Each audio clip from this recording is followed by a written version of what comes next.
going to be doing a little series for you guys about shotgun strong hand loading. So first part of the series, I'm going to talk about the gear that I use, the gun that I use, loading port options, and how to make your gear work efficiently for you. The next part, I'm going to talk about just the standard reload, break it down into several parts that we can train individually so we can get the most consistent load possible. And the third part, I'll probably talk about table starts, some weird sort of situations you might encounter in matches, match savers, unloaded starts, stuff like that.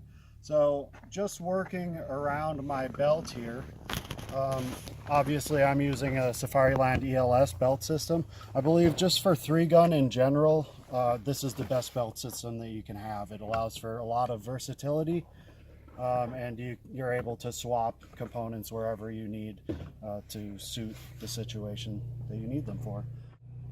The caddies that I prefer to use are the Safariland Load 8 caddies. I also have a Load 4 here on the back. They're all meant for quad loads. So I like these caddies because they're very strong, so you can hit these things quite hard and nothing's going to happen. I've gone prone on these several times during long rifle stages, and I've never had a problem with shells coming out. At the same time, they release extremely easily. Over here I've got a little bracket that I made for myself, but I do like to have a pistol bracket that is pretty rigid as compared to some of the other options out there, and I've actually constructed this one so I can slap another shot shell caddy in there.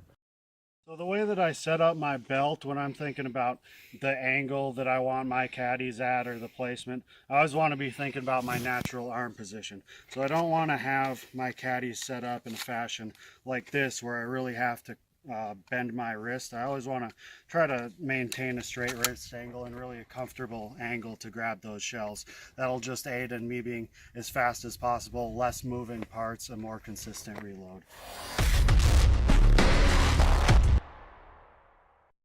So the shotgun I use is a Stoeger M3000. This is a pretty value line shotgun, and as far as the affordable shotguns out there for a beginner or even an expert, obviously, this is a great option. And it's an inertia shotgun, so it's very similar to Benelli. Stoeger is actually owned by Benelli. So they share a lot of the same parts, and with a little bit of effort you can get these things running pretty dang close to how a Benelli runs, with a very similar feel as well. So one of the biggest parts about shotgun loading and quad loading especially is your loading port.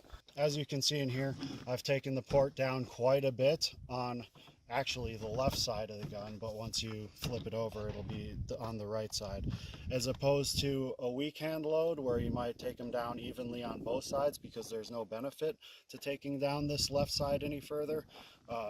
A strong hand loader will get a lot of benefit from bringing this down pretty far.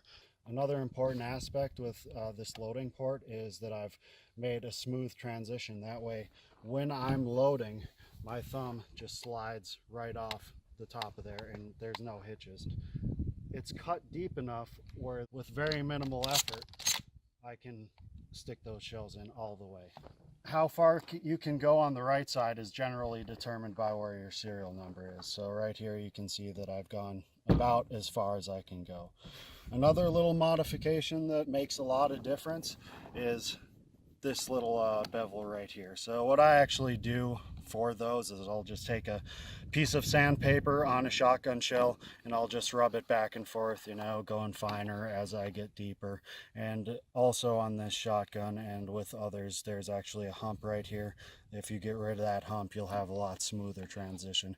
You're just trying to create a port that there are no hitches and the shells are staying straight throughout the whole loading process. Also, you can do some polishing to the bottom of your lifter. And also, if you look inside here, it might be a little hard with the shells in there, but you can see that I've beveled the inside, so there's no hitches going into the loading port at all. So I've actually gone in there with some files, sandpaper, Dremel a little bit, and made it really easy for the shells to enter the shotgun.